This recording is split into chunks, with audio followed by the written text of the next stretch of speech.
Olá, eu sou Isabela Reis, fofoqueira profissional. Adoro saber da vida alheia, mas só dou opinião se for solicitada. Aqui, você conta a sua história, chora suas pitangas e eu vou me meter na sua vida. O Ministério da Saúde Mental adverte: não sou profissional de saúde. Sou apenas uma fofoqueira na missão de ajudar nas suas questões e te incentivar a procurar ajuda especializada. Eu tava aqui quieta, mas já que você quis meus pitacos, toma aí então os conselhos que você pediu. Oi, gente! Mais um Conselhos que você pediu está no ar. Boa segunda para você que está me ouvindo nas plataformas de áudio. Bom domingo para você que está me ouvindo no YouTube. Bom, vamos ao que interessa, que é esse episódio de hoje. É o seguinte, eu fiquei pensando muito, eu já estou há algum tempo querendo falar sobre esse tema de saúde / atividade física. Já estão me pedindo isso como sugestão de tema do conselho. Fala de atividade física, da sua relação com a atividade física. E eu tô adiando porque eu acho meio mala falar da minha relação, da minha perspectiva, da minha experiência pessoal. Eu acho meio tipo assim, gente, quem se importa? Então, eu fiquei aí digerindo em que momento, o que eu ia tratar para falar desse assunto que eu acho muito importante. Antes da gente mergulhar no episódio, eu acho sempre bom fazer uma introdução de que aqui no Conselhos a gente parte dos assuntos muito do ponto da autorresponsabilidade. Então, é óbvio que a gente vai tratar aqui nesse episódio, né, do qual é a nossa responsabilidade com a nossa saúde, com a atividade física. Mas, para muitas pessoas, não basta uma questão, né, de responsabilidade. A gente vai falar lá no final do episódio sobre a situação das mulheres, né, que cuidam, né, dentro da economia do cuidado dessa sobrecarga. Então, as mulheres com filhos, as mulheres que cuidam de idosos, que o tempo para a atividade física e para o cuidado com a saúde não passa pela simples decisão dessa mulher cuidar da sua saúde e se exercitar, mas a gente está falando também de um país extremamente desigual. Então, pensando também em um olhar social, um olhar racial, quem são as pessoas no Brasil que têm acesso aos cuidados com a saúde? Às vezes, poderia até ter acesso e não tem informação, né? Não tem educação suficiente, conhecimento suficiente para ir buscar esse acesso à saúde, né? Esse cuidado com a saúde. Quando a gente está falando, eu me lembrei de conversas que a Morena Mariá, sigam ela, gente, ela tem tido sobre esse cuidado com a saúde, esse acesso à saúde, ela fala, eu sempre negligenciei minha saúde, então, ela tem falado isso esses dias, né, que sempre negligenciou a saúde, que nunca, por N questões, pôde olhar com atenção para a saúde, então, nunca teve acesso, né, a esse olhar, a esse cuidado, então, conseguir olhar para a própria saúde agora é um movimento também de quebrar um modo de vida de muitas gerações, né? E que às vezes você pode ter o acesso, você pode ter a possibilidade, mas aquilo está tão dentro de você, né? Está tão internalizado na história da sua família, essa dificuldade de acesso, essa negligência, né, com a saúde, não se enxergar nesse lugar de alguém a ser cuidado, né? E só no lugar de cuidador, que é muito difícil romper esses padrões. Então, tem muitas coisas, muitas barreiras que existem dentro, né, desse assunto de buscar a saúde, né, buscar o cuidado com a saúde, buscar a atividade física. Então, quis fazer essa primeira introdução para a gente ter isso muito claro. A gente vai falar aqui sobre autorresponsabilidade, né, sempre, o que nós podemos fazer para ir atrás da saúde e o que não ir atrás significa, né, no sentido da gente estar em negação, da gente ter medo, né, do que pode descobrir, né, da gente não firmar esse compromisso, da gente colocando muitas coisas na frente, mas o fato é que a realidade da maior parte da população é de não ter esse acesso, né, de ter esse direito negado. E às vezes, quando pode ter esse acesso, tem tantas gerações em que esse acesso, em que esse direito foi negado, que não consegue transpassar, né, não consegue atravessar esse muro, né, para sair do lugar de cuidador para o lugar de ser cuidado. Então, eu queria fazer essa primeira introdução pra gente não ficar muito só num papo de que, não, basta querer. Não, gente, não basta querer. Mas, a partir do momento em que a gente tem a possibilidade de cuidar da nossa saúde, a gente tem a possibilidade de cuidar desse corpo, né, físico, dessa saúde mental, e não o faz, o que isso quer dizer sobre nós? Eu acho que é daí que a gente parte, então, para essa conversa, para esse episódio. Vamos lá. No fim das contas, eu acho que esse é um episódio meio um gêmeo do episódio Tomando as Rédeas. Porque eu acho que o cuidado com a saúde e a atividade física também, não só isso, óbvio que não só isso. E a gente vai botar os pingos nos is aqui, mas eu acho que passa bastante pela decisão, pela autorresponsabilidade. E aí, por que eu decidi falar sobre isso? Eu tenho percebido, cara, tanto assim, relatos de pessoas próximas a mim, quanto tanto de famosos, como as pessoas negligenciam a saúde. Negligenciam os sinais que o corpo dá de que algo não está bem. Então vai sentindo uma dor e não vai investigar, né? Tem uma mudança de um padrão do corpo, do que está sentindo e não vai atrás. E aí, eu acho que tem a ver com duas coisas, né? Eu acho que primeiro uma negação, um medo de descobrir uma doença, um medo de descobrir que você tem alguma coisa. E aí você vai ignorando aquilo para fugir, né, de um diagnóstico, de uma sentença, de certa forma, que eu não acho que mas enfim. E eu acho que o outro caminho é de como a gente vai colocando 1 trilhão de coisas na frente da nossa saúde. As duas coisas andam muito lado a lado, tá? Porque muitas vezes a gente vai colocando coisas na frente, o trabalho, tô trabalhando muito, eu não posso faltar ao trabalho, eu tenho que trabalhar. Não, mas eu não posso ir na emergência agora com essa dor louca que eu tô, porque eu tenho que entregar um último trabalho, porque eu tenho que... Então a gente vai colocando muitas coisas na frente, também como um movimento de ter uma justificativa para negligenciar essa saúde. Concordam? Mas, às vezes, realmente, a vida nos entrega muitas demandas, muitas responsabilidades, especialmente se você é mulher, né? Ou se você cuida de alguém, né? Se você tem filho, se você tem um idoso que você cuide, alguma pessoa que demande cuidados, e aí você vai acrescentando as suas jornadas. Tem a jornada de trabalho, a jornada do cuidado com a casa, a jornada do cuidado, né, com os filhos ou com os idosos. Então, às vezes, realmente, assim, cara, não tenho tempo para ir atrás desse cuidado com a minha saúde.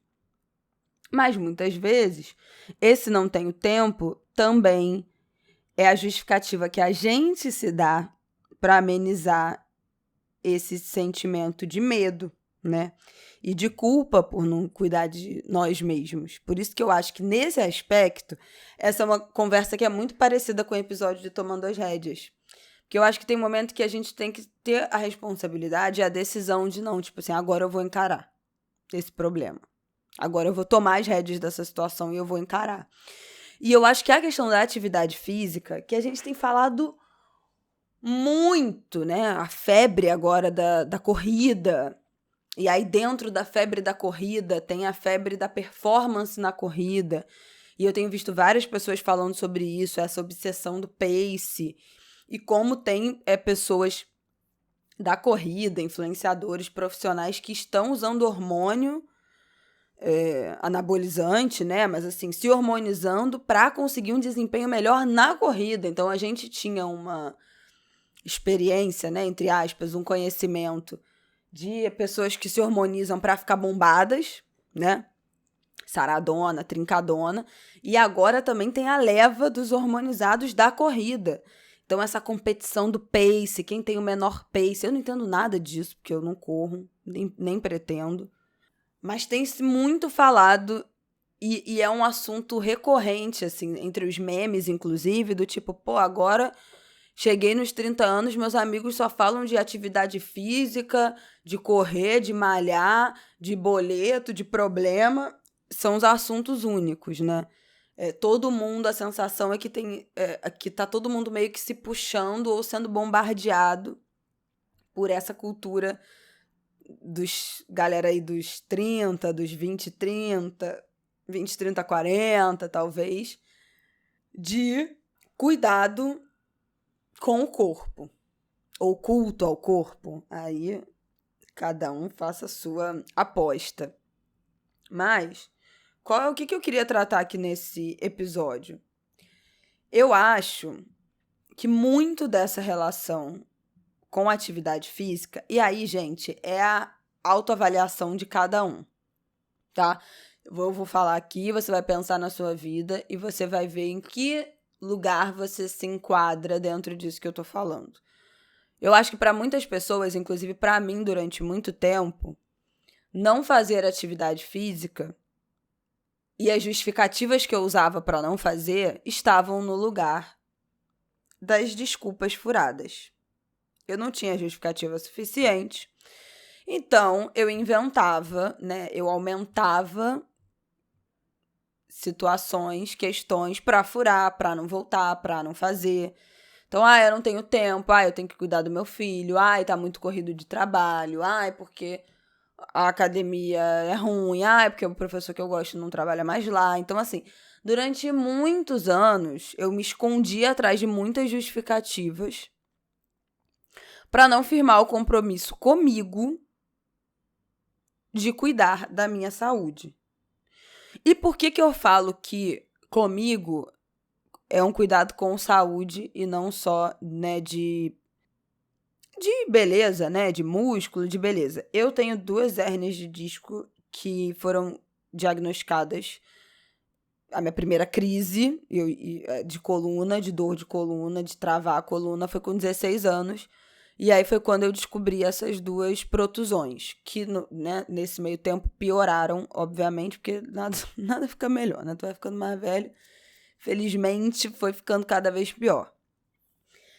E eu comecei a malhar, na verdade, com 12 anos, porque eu tinha uma dor no joelho. Então, eu tinha uma dor no joelho, comecei a fazer academia. Com 16 anos, comecei com essa dor na coluna. Então, eu sempre tive que fazer tratamento / atividade física, musculação e outros tipos de terapias por conta dessas minhas dores. Não adianta, eu sou refém desta merda. Se eu quiser ter qualidade de vida, eu sou refém dessa porra. Se eu não malhar, eu travo a minha coluna pelo menos 2 vezes por ano, de ficar sem conseguir andar, de ter que tomar remédio tarja preta, de ter que ficar de cama. E eu vivi muitos anos assim. Mesmo malhando, tive muitos anos de muitas crises. Então, se eu quero ter qualidade de vida, eu preciso malhar. Quando eu chego lá na academia, eu gosto. Isso é uma coisa importante. Não é uma atividade que eu odeio fazer quando eu tô lá.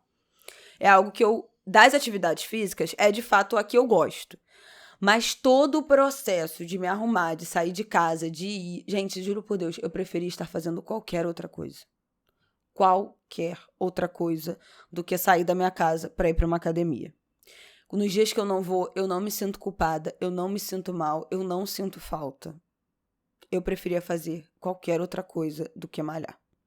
Mas, infelizmente, eu tenho uma condição de saúde que se eu não malhar, eu não tenho nenhuma qualidade de vida, muito menos tendo um filho de 14 quilos, que pede colo, que pede pra ficar na corcunda, que gosta de dormir em cima de mim, que gosta de dormir comigo e aí eu durmo meio torta.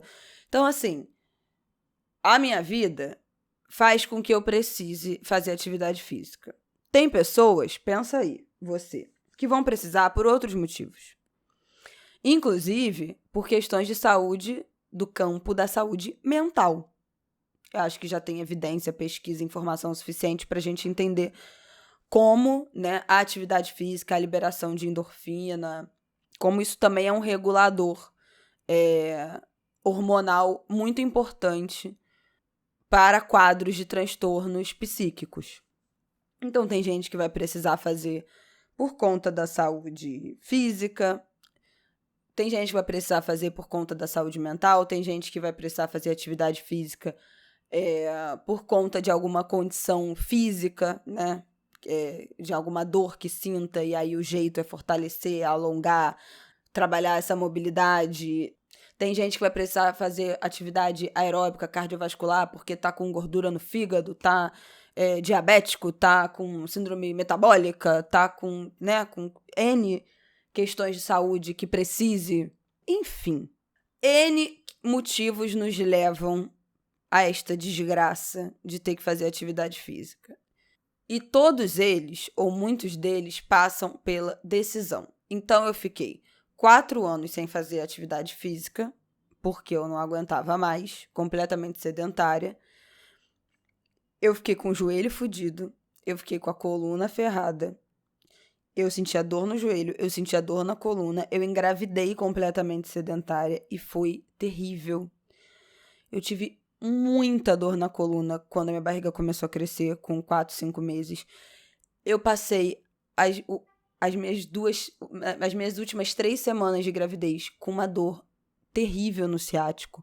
O primeiro mês do meu filho, de puerpério, de recuperação da cesárea, eu sentia muita dor no ciático. Toda vez que eu levantava, eu sentia uma fisgada. Então, assim, foi a pior das decisões. Por isso que desde então, quando meu filho começou a ficar mais pesado, quando ele tinha lá para os seus 8 meses, e eu senti que eu não tinha mais força para carregar ele, eu falei, eu vou voltar a fazer atividade física. E foi uma decisão que tinha a ver com uma necessidade de responsabilidade, de um acordo de mim comigo mesma. Não tinha a ver com mais ninguém. Não tinha a ver com prestar contas com ninguém. Não tinha a ver com uma vontade de atingir um corpo X ou Y, que eu tive muito na adolescência. Eu malhava pra ficar, nossa, musa fitness. Não foi o que me levou de novo pra atividade física há 3 anos. 3 anos? Quase 3 anos atrás. Eu me vi numa bifurcação. Ou eu volto a fazer atividade física, ou eu vou ter uma qualidade de vida de merda, e daqui a muito pouco eu não vou mais conseguir ficar com meu filho no colo. Chegou este momento que eu entendi que esse era um divisor de águas. E eu decidi tomar as rédeas e fazer uma decisão de firmar este compromisso comigo. Não foi fácil. Mas foi uma decisão. Que por muitas vezes eu tomei e desisti, por muitas vezes eu protelei, por muitas vezes eu ignorei, por muitas vezes eu minimizei a necessidade, né? Eu achei que já estava boa o suficiente e aí desisti, mas neste momento deixou de ser algo no segundo, no terceiro, no quarto, no quinto lugar da fila de coisas relevantes, importantes da minha vida e passou a ser uma das coisas mais importantes. Passou a ser uma decisão extremamente importante.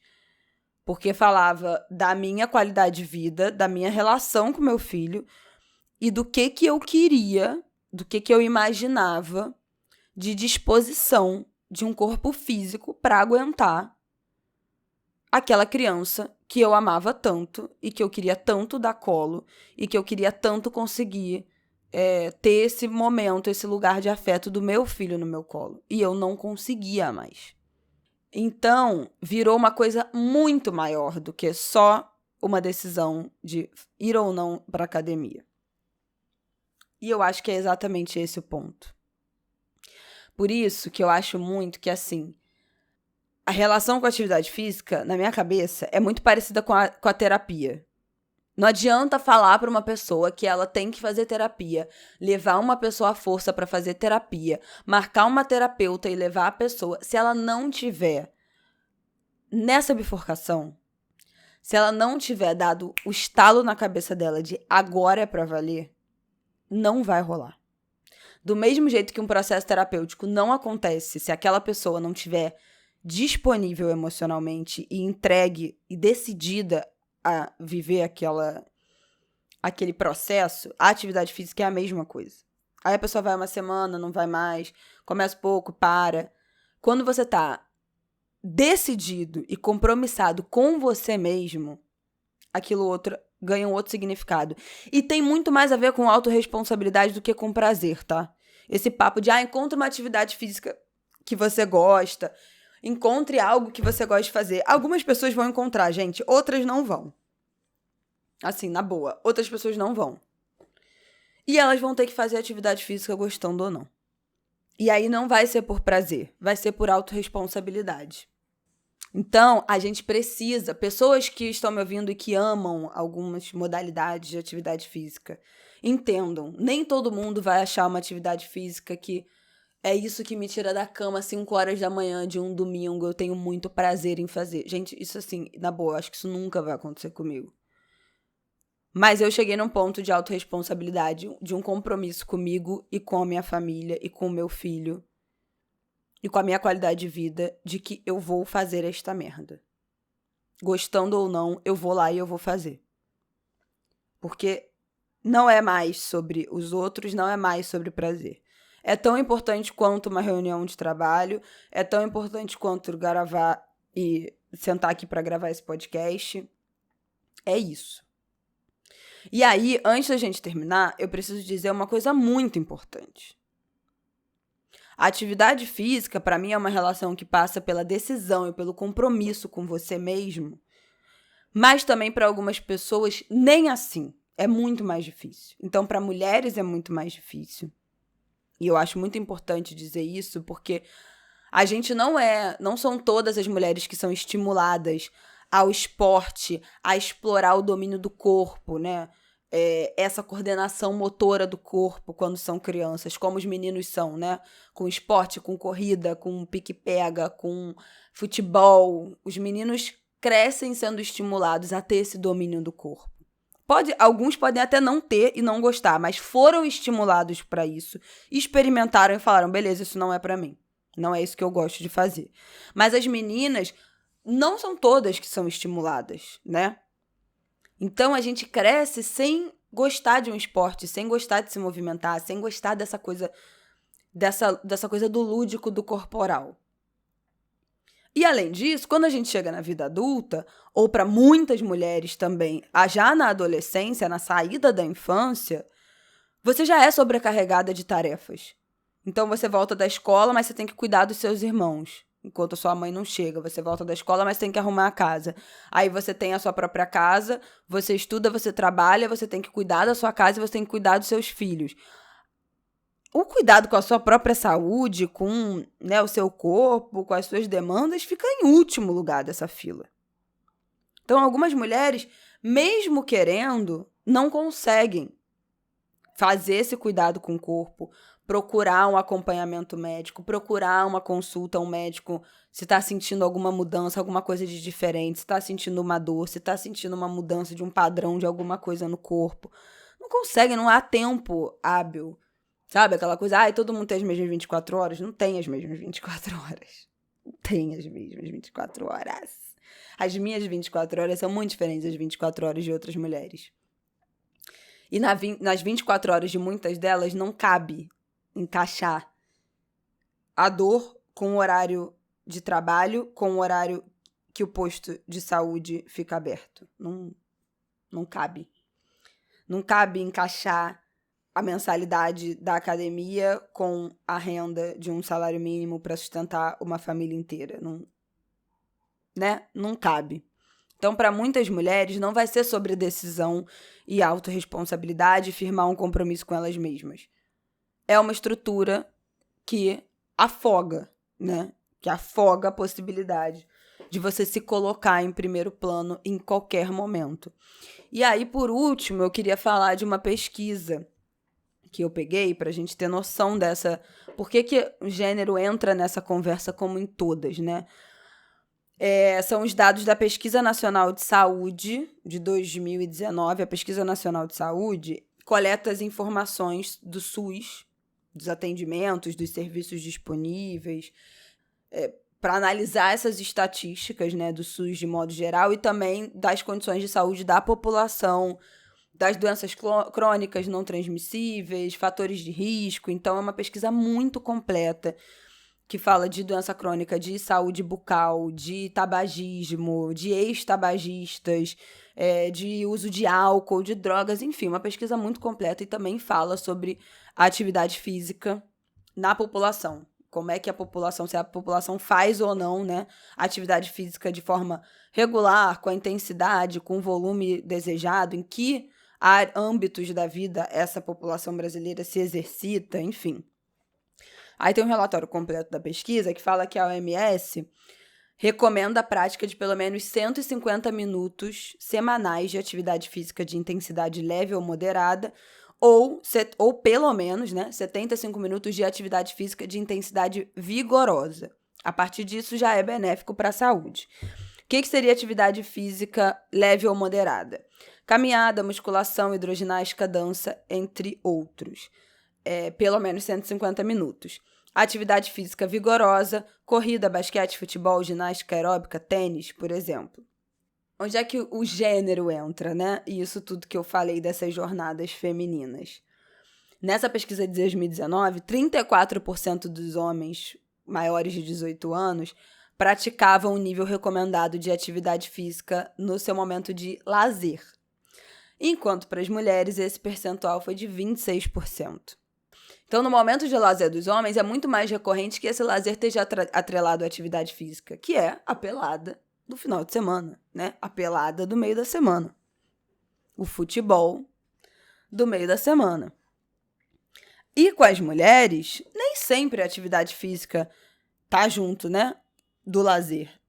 Porque, de novo, volta aquilo, a gente não foi estimulada a ter gosto pelo esporte, por essa coisa, né, do corpo, quando a gente era criança. Os homens jogam futebol e se encontram para praticar esporte desde sempre, né, desde muito cedo. Então, faz parte do comportamento masculino.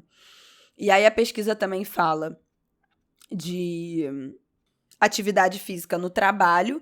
Então, em geral, os homens fazem mais trabalho braçal, carrega peso, anda a pé no trabalho. Está incluído também como atividade física no trabalho fazer faxina pesada, que a gente sabe que tem relação com o emprego doméstico, que é maioria, né? Feito por mulheres, né? As empregadas domésticas, diaristas, faxineiras.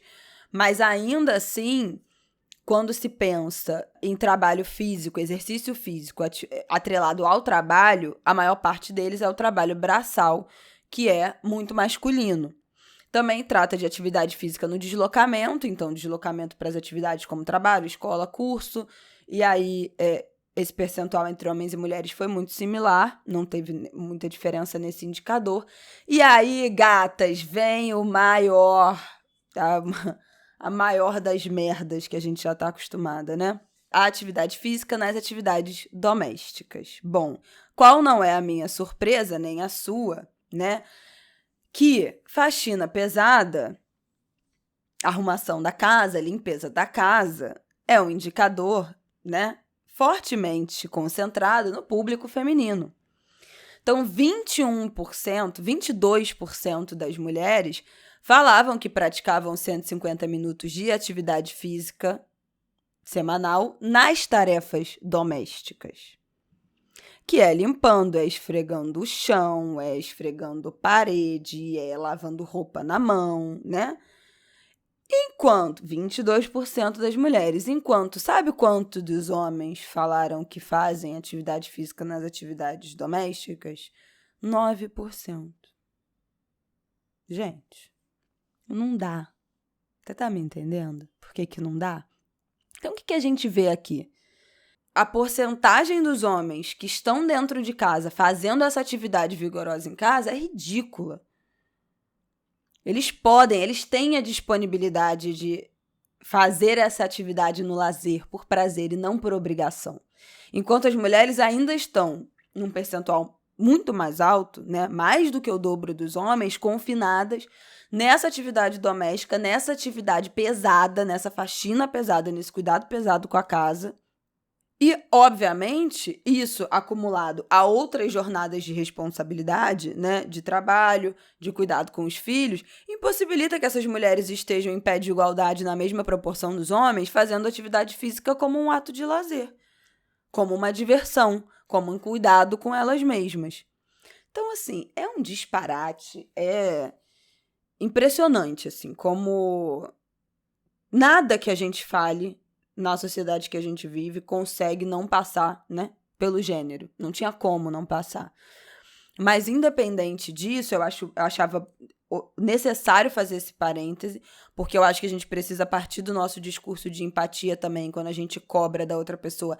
Você tem que fazer atividade física, você tem que se cuidar. Essa mãe tem alguém que cuide dos filhos para ela fazer atividade física? Essa mulher tem alguém que cuide dos idosos que ela cuida, que ajude ela, que divida as tarefas domésticas com ela para ela conseguir fazer essa atividade física, para ela cuidar dessa saúde, para ela cuidar desse corpo, sabe? Então, para a gente ter um pouco mais de noção, quando a gente vai cobrar esse compromisso do outro, quando a gente está falando de realidades que podem ser muito diferentes da nossa. Então, eu quis trazer esse panorama dessa questão de gênero, porque é mais complexo do que parece. Mas, ultrapassando isso, tem um momento em que é sobre decisão. É sobre a nossa decisão. É sobre a nossa responsabilidade com a nossa vida. E parar de se colocar desculpas. E inventar, aumentar problemas, obstáculos, empecilhos, porque você não tá afim de se comprometer, porque você não gosta. E gostar, gente, pouquíssima gente vai gostar. Mas a gente faz muita coisa sem gostar, porque a gente precisa. A gente trabalha sem gostar, a gente cuida da casa sem gostar, né? Ai, meu Deus, quem é que gosta de lavar banheiro, lavar louça, sabe? Tipo assim, todo mundo preferia estar fazendo qualquer outra coisa, né? Todo mundo preferia estar de férias do que trabalhando, fazendo atividade doméstica, mas a gente faz porque tem que fazer. E aí chega um momento que a gente entende que vai ter que fazer sem gostar mesmo, como um compromisso seu consigo mesma, tá? É neste lugar que eu estou. Óbvio que hoje em dia é isso. Eu entendo que eu gosto de malhar. Eu chego na academia e eu gosto de malhar. Eu vejo hoje em dia já resultado no meu corpo, que eu também gosto. Mas assim, eu preferi estar fazendo qualquer outra coisa. Mas eu vou desligar aqui e eu vou para a academia. Porque esse é o meu compromisso comigo e com meu filho. E eu quero que esse episódio seja um convite para você firmar um compromisso com você. Tá? Quem se matricular na academia, na atividade física, na aula de dança, de crossfit, de sei lá o quê, depois de ouvir esse episódio, eu quero que me marquem lá no Instagram. Me mandem casos no conselhosquevocêpediu@gmail.com. É isso, minha gente. Um beijo, boa semana pra você. Tchau!